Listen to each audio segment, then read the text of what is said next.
Breaking news చూద్దాం. ప్రముఖ నటి కస్తూరి ముందస్తు బెయిల్ పిటిషన్ పై మద్రాస్ హైకోర్టు నేడు విచారించనుంది. పరువు నష్టం కేసులో కస్తూరి ముందస్తు బెయిల్ కోరుతూ మద్రాస్ హైకోర్టును నిన్న ఆశ్రయించారు. తనపై తప్పుడు ఉద్దేశాలతో ఈ కేసులు పెట్టారని ఆరోపించారు కస్తూరి. ఈ పిటిషన్ పై జస్టిస్ ఆనంద్ వెంకటేష్ ధర్మాసనం నేడు విచారించనున్నారు.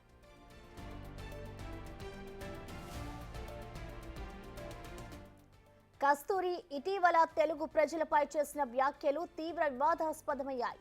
తమిళనాడులో స్థిరపడిన తెలుగు ప్రజలపై ఆమె అనుచిత వ్యాఖ్యలు చేశారంటూ చెన్నై, మదురై నగరాల్లో ఆమెపై పరువు నష్టం కేసులు నమోదయ్యాయి.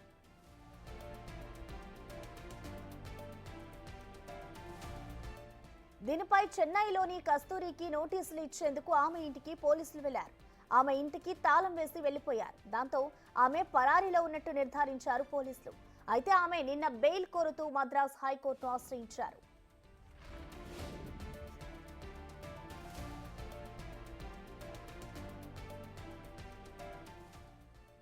తమిళనాడు బ్రాహ్మణులకు మద్దతుగా నవంబర్ 3న హిందూ మక్కల్ కచ్చి సంస్థ చెన్నైలో నిరసన ప్రదర్శన నిర్వహించింది.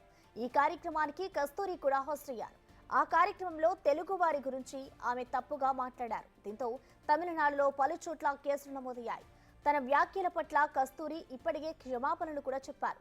అయినప్పటికీ తమిళనాడులోని తెలుగు సంఘాలు వెనక్కి తగ్గడం లేదు. కస్తూరి ఇటీవల లోక్సభ ఎన్నికల్లో బీజేపీ తరఫున ప్రచారం చేశారు. అయితే ఆమె తెలుగు వారిపై చేసిన వ్యాఖ్యలను బీజేపీ ఖండించింది.